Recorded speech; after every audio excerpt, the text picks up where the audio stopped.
초대교회가 성령 강림하면서 성령 충만하면서 수천 명으로 부흥했습니다. 그러면서 성도들이 자신들의 재산을 교회에 내놨어요.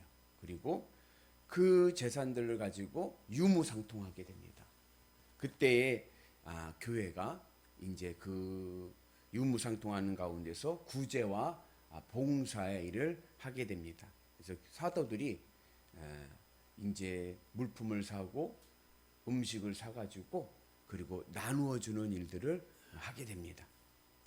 그렇게 하다 보니까 구제와 봉사의 일에 전념하다 보니까 무슨 일이 생겼냐면 기도와 말씀 사역에 소홀해지는 거예요.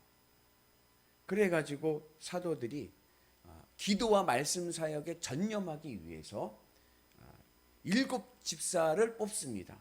그리고 사도들이 말씀과 기도 사역에 방해가 되는 구제와 봉사의 일을 7집사들에게 맡깁니다. 그렇죠? 그런데 여기 하나 드는 의구심이 있어요. 그게 뭐냐면 그러면 7집사들은 기도와 말씀 사역에 방해가 된다고 하는 이 구제와 봉사의 일을 해도 되는가? 지금 사도들도 구제와 봉사의 일을 하다가 기도와 말씀 사역에 소홀해지고 성령 충만함을 잃어버릴까 두려워서 이 자리를 내놨는데, 그러면 7집사들은 사도들보다 더 뛰어난 능력을 가지고 있었는가? 사도들이 기도와 말씀을 위해서 내려놓은 그 직분을 7집사가 수행하는 것은 옳은가? 그죠? 그런 의구심이 듭니다. 이 구제와 봉사의 일은 어찌 보면은 믿음하고는 상관없이 할 수 있는 일이기도 합니다. 누구나 할 수 있는 일이죠. 그죠? 꼭 성령 충만하지 않아도 구제와 봉사는 평등하게 잘 할 수 있습니다. 되게 오래된 이야기인데 한 20년도 더 된 이야기예요. 제가 목회 처음 이제 시작한 전도사 때 들은 이야기인데, 그때 매스컴에 좀 시끄럽게 나온 이야기인데 뭐냐면 우리나라 아주 유명한 선교 단체가 있어요. 이름만 대면은 알만한 선교 단체입니다. 근데 거기서 직원을 하나 뽑았는데 그 직원의 종교가 불교예요. 아니, 복음을 전한다고 하는 기독교 선교 단체에서 불교인 직원을 뽑은 거예요. 그래서 주변의 기독교 언론이나 뭐 또 여러 가지 매스컴에서 의문을 제기하고 비판을 했습니다. 그때 그 선교단체에서 발표한 내용이 뭐냐, 그 업무가 재무 업무거든요. 재정 업무예요. 그 단체가 큰 단체이기 때문에, 세계적으로 유명한 단체이기 때문에, 연결되어 있는 단체이기 때문에 이 재정이 굉장히 중요하다.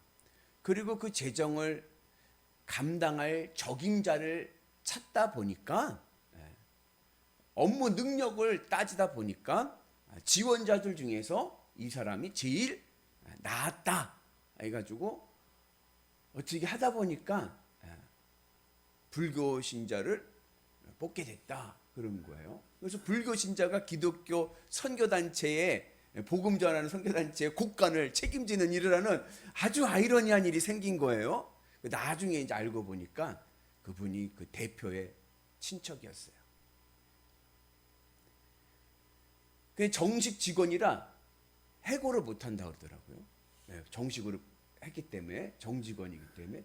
그래갖고 한동안 매스컴에서 시끄럽게 떠든 적이 있습니다. 초대교회가 7집사를 뽑고 매우 기뻐했습니다. 그리고 이 믿음과 성령 충만한 7집사들이 이제 구제와 봉사의 일을 감당하게 합니다. 아이러니하죠. 제가 아까 물었듯이 사도들도 못해가지고 지금 기도와 말씀 사역을 하겠다고 돌아왔는데 그 일을 일곱 집사에게 맡긴다는 것은 아이러니하고 어쩌면 어리석은 결정이에요. 그죠? 그런데 그 어리석은 결정으로 보이는 그 결정 속에서도 하나님이 역사하셔서 그 안에서 하나님의 뜻을 펼쳐가십니다. 그게 뭐냐?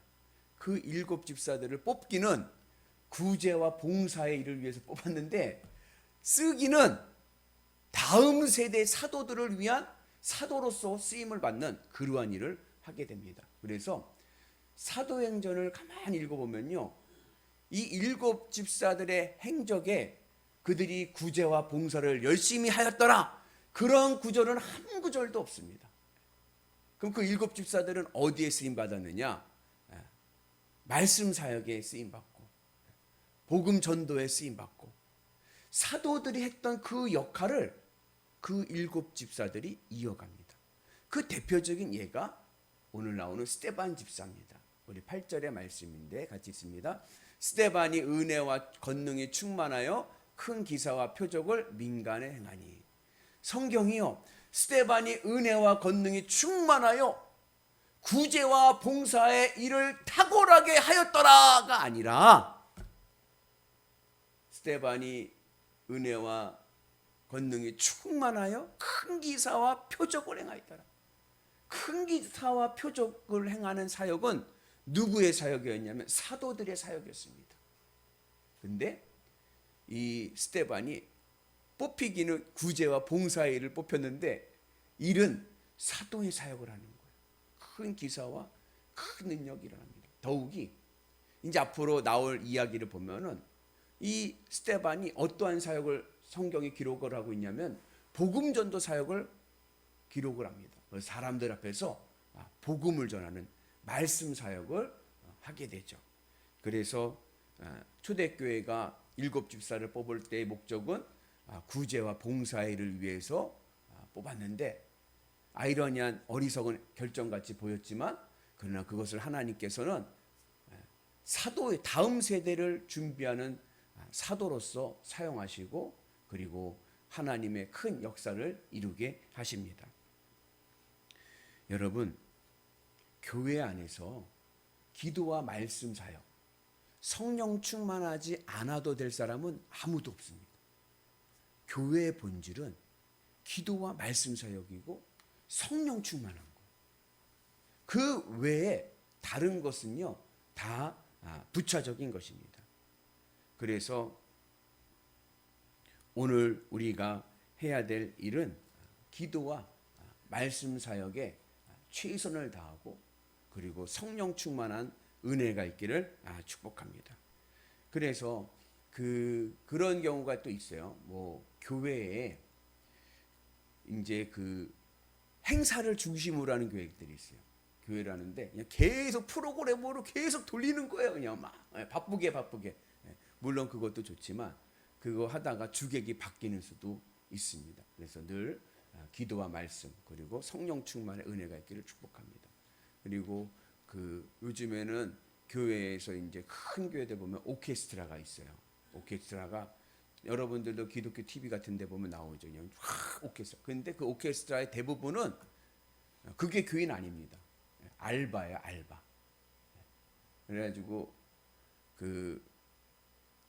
제 아내가 음악을 하니까 거기 이제 강사 선생님 쓰는 한 분을 아는데 그분은 주일날 세 탕을 띱니다.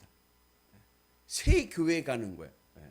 그래가지고서는 이 클라리넷 이거를 이제 연주하는 거예요.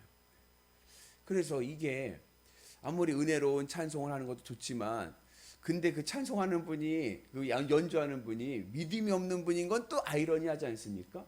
그러니까 아까 우리 제가 했던 선교단체에서 아니 어떻게 선교단체 재무를 보는 곡간을 책임지는 사람이 기독교인이 아닐 수가 있느냐면 야 기가 막힌 일이다 우리가 아까 그랬잖아요. 근데 교회 안에도 그런 경우가 있는 거예요. 기능적으로만 보니까. 그래서 교회의 본질을 찾기 위해서는 기도와 말씀 사역에 최선을 다하는 은혜가 있기를 축복합니다. 그래서 마르다와 마리아 이야기 아시죠? 예수님이 오셨어요. 근데 마리아는 예수님 발 앞에 탁 앉아서 말씀 사역에 충실합니다. 말씀 듣는데 열심을 다하는 거예요. 왜냐하면 믿음은 들음에서 나기 때문에 말씀에 은혜가 있어야 됩니다. 근데 마르다는 어떻게 했어요? 손님이 오셨으니까 바쁘다 바빠. 주방에서 그 손님 예수님 12제자들 그 12명 13명의 식구들의 이거를 밥을 하려니까 손이 모질하죠. 그게 나중에 와서 예수님 앞에 마리아 좀 혼 좀 내달라고 그러지 않습니까? 예수님 좀 저 일을 좀 도와달라고 해주세요. 그랬더니 예수님께서 마리아가 더 좋은 곳을 선택했다 말씀하시죠. 그래서 우리가 여선교회 분들 또 이제 주방에 밥하는 거 굉장히 중요한 사역이죠. 먹는 거, 교제하는 거. 그러나 그것보다 더 중요한 것은 말씀과 기도다. 그래서 그 밥하려고 예배를 빠지는 것은 바람직하지 않습니다. 그죠? 그러지 않겠습니까? 먼저 예배에 충실하고 은혜의 성령 충만의 역사가 일어나기를 축복합니다. 그래서 하나님께서 이 7 집사들을 어떻게 쓰시냐면 이방 선교의 사도들로 쓰시는 거예요. 예수님의 12사도들, 예수님의 제자들은 유대인 공동체에서 복음을 전하는 사도로 쓰임을 받습니다. 예루살렘 교회를 세우고 그리고 그렇게 쓰임을 받는데 그 다음 이방 선교의 문은 누가 열었느냐? 7 집사들이 여는 거예요. 그래서 하나님의 놀라운 섭리와 뜻이 일어나는 것을 우리가 이제 보게 됩니다. 그래서 우리가 늘 교회 본질을 꼭 기억하시고 기도와 말씀, 성령 충만한 교회, 그 은혜가 우리 가운데 있기를 원합니다. 사도신경에 보면 이런 구절이 있어요. 성도의 교제와, 그죠? 공교회를 믿고, 교회의 공교회를 믿고, 그리고 우리가 성도의 교제를 믿습니다. 이게 사도신경에서 우리가 고백을 하지 않습니까? 이 성도의 교제라는 게 그냥 놀러 다니고 그냥 놀고 친교하고 막 이런 얘기가 아닌 거예요. 교회는 유람선이 아니라 구원선인 거예요. 성경에서 말씀하는 사도신경에서 말씀하는 성도의 교제는 성도들 간에 하나님의 섭리를 발견하는 거예요. 사람들과 만남을 통하여서 하나님의 그들과도 함께 하심을 보고 하나님의 흔적을 발견해 나가는 것, 이것이 바로 성도의 교제입니다. 그리고 나서 내가 말씀과 기도에 충만하고 성령 충만하고 성도들 간에 보니까 하나님의 사람인 거예요. 하나님의 얼굴들을 가진 이들인 거예요. 그러한 교제의 은혜가 있는 다음에 그리고 나서 구제와 봉사일을 해야 하나님의 크신 뜻을 이루게 될 줄로 믿습니다. 교회는 천국 모델하우스입니다. 교회는 어떤 곳이냐? 하나님의 천국의 은혜를 함께 나누는 곳입니다. 이 천국 모델하우스 사역의 가장 중요한 것은 성령 충만이고, 이 성령 충만의 은혜는 기도와 말씀으로 채워질 줄로 믿습니다.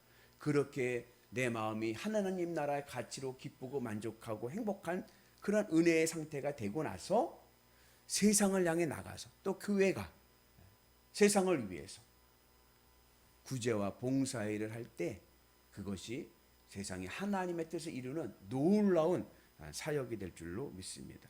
바라기는 오늘 이 이른 아침에 오셔서 같이 예배드리는 우리 모두 기도와 말씀에 승리합시다. 항상 성령 충만합시다. 교회 일 하느라고 성령 충만을 잊어버리면 안 돼요. 이거 굉장히 중요합니다. 그래서 교회 일하는 것도 좋지만 먼저 성령 충만하자. 기도와 말씀의 분량을 채우자. 그 은혜가 이 시대 우리를 하나님의 사도로 세우실 줄로 믿습니다. 그 은혜가 오늘 우리 가운데 있기를 주님의 이름으로 축복합니다.